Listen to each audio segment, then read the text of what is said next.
कहिलेकाहीँ संसारमा यस्ता घटनाहरू हुन्छन् जुन हेर्दा त एकदमै अलग देखिन्छन्, तर तिनको गहिराईमा पुग्दा एउटा ठूलो कथा लुकेको हुन्छ। आज हामी त्यस्तै केही घटनाहरूको पर्दाफास गर्नेछौं। ल, हाम्रो कथा एउटा रहस्यमय प्रश्नबाट सुरु हुन्छ। अमेरिकाका 3 ठूला प्रतिद्वन्दी चीन, रूस र इरान अचानक एकै ठाउँमा दक्षिण अफ्रिकाको तटमा सैन्य अभ्यास किन गर्दैछन्? यो गठबन्धनको पछाडि के कारण होला? यो कुराले विश्वभरिका विश्लेषकहरूलाई पनि अचम्ममा पारेको छ। तर यी जहाजहरू त्यहाँ किन छन् भनेर बुझ्नको लागि हामीले अफ्रिका होइन, हजारौं माइल टाढा अमेरिकाले चालेको एउटा साहसिक कदमलाई हेर्नुपर्ने हुन्छ। खासमा त्यो एउटा घटनाले नै यो सबै सुरु गरेको थियो। त्यसो भए अब हामी भेनेजुएलातिर लागौं। त्यहाँ अमेरिकाले गरेको एउटा नाटकीय अपरेसनले कसरी यो नयाँ विश्वव्यापी शक्तिको खेलको लागि मञ्च तयार गर्यो त्यो हेरौं। यो घटना नै सम्पूर्ण कथाको पहिलो डोमिनो थियो। अब हेर्नुस्, अमेरिकाले कति छिटो र निर्णायक रूपमा काम गर्यो। जनवरी 3मा राष्ट्रपति मादुरोलाई पक्राउ गर्यो। त्यसको लगत्तै एउटा रूसी जहाज पनि कब्जा गर्यो। यो घटनाले उसका विरोधीहरूमाझ ठूलो झट्का त दियो नै, विश्वव्यापी रूपमा विरोध प्रदर्शन पनि निम्त्यायो। व्हाइट हाउसका एक शीर्ष अधिकारीको यो भनाइले अमेरिकी विदेश नीतिको नयाँ आक्रामक दिशा कस्तो छ भन्ने प्रश्न पार्छ। यो केवल शब्द मात्र होइन, यो एक घोषणा हो जसले विश्वलाई अमेरिकी शक्तिको नयाँ युगमा प्रवेश गरेको सङ्केत दिइरहेको थियो। तर अमेरिका बाहिर प्रतिक्रिया एकदमै कडा थियो। विश्वभरका प्रदर्शनकारीहरूले यसलाई अवैध अमेरिकी हस्तक्षेपको अर्को उदाहरणको रूपमा हेरे। उनीहरूलाई लाग्यो हिजो इराक र लिबियामा जे भयो आज भेनेजुएलामा त्यही हुँदैछ। भेनेजुएलामा यो सबै भइरहँदा यसको असरले इरानमा पहिलेदेखि नै दन्किरहेको असन्तुष्टिको आगोमा घिउ थप्ले काम गर्यो।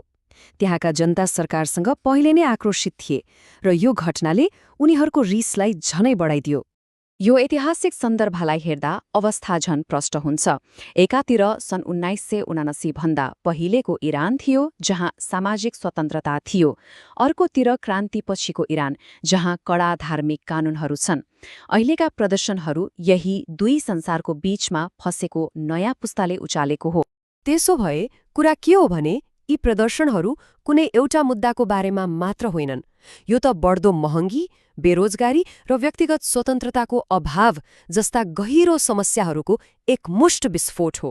यो सम्पूर्ण प्रणाली विरुद्धको विद्रोह जस्तै हो। र यो लडाईँको मूल्य एकदमै ठूलो छ। सरकारले शान्तिपूर्ण प्रदर्शनकारीहरूमाथि घातक बल प्रयोग गरिरहेको छ, जसले गर्दा कम्तीमा 42 जनाको ज्यान गएको छ। यो क्रूर दमनले स्थितिलाई झन्नै खतरनाक बनाएको छ।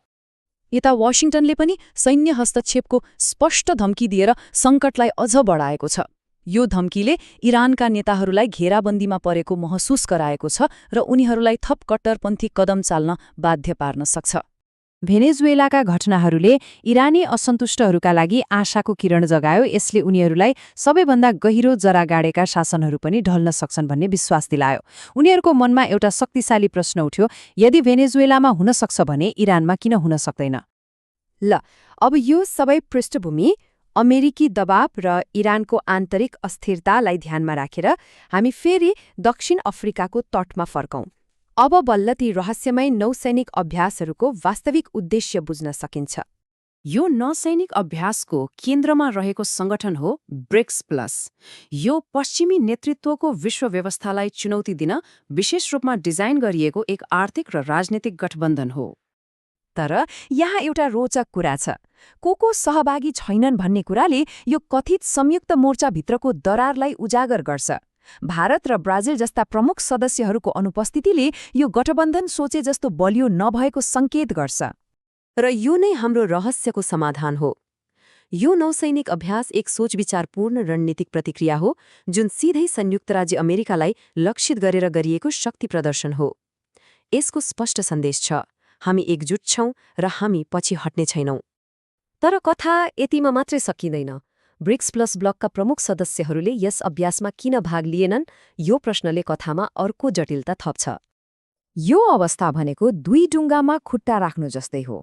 भारत अमेरिकासँगको महत्त्वपूर्ण व्यापार सम्झौतालाई जोखिममा पार्न चाहँदैन, जबकि ब्राजिल पहिले नै भेनेजुएलालाई समर्थन गरेको कारण अमेरिकी दबावमा छ। उनीहरूले एकदमै जटिल सन्तुलन मिलाउनु परिरहेको छ। त्यसो भए यी समय घटनाहरूले विश्व राजनीतिको भविष्यका लागि के सङ्केत गर्छ? के हामी फेरि एउटा नयाँ शीतयुद्धको सङ्घारमा उभिएका छौँ? र अमेरिका चुप लागेर बसेको छैन भन्ने कुरा यहाँ प्रष्ट देखिन्छ। उसले आफ्नो मिसाइल उत्पादनलाई नाटकीय रूपमा बढाउँदैछ, बढ्दो खतराको जवाफमा आफ्नो सैन्य क्षमतालाई ठूलो मात्रामा बढाउँदैछ। यो एक हतियार दौडको सुरुवात पनि हुन सक्छ। त्यसैले यो समुद्रमा रहेका जहाजहरूको बारेमा मात्र होइन, यो त एउटा विश्वव्यापी चेसको खेल हो, जहाँ हरेक चालले विश्वव्यापी शक्तिको सन्तुलनलाई नै परिवर्तन गर्न सक्छ। हामीले देखेका यी घटनाहरू त यस खेलका केवल सुरुवाती चालहरू मात्र हुन्। र अन्त्यमा एउटा महत्त्वपूर्ण प्रश्न जसले हामीलाई सोच्न बाध्य बनाउँछ।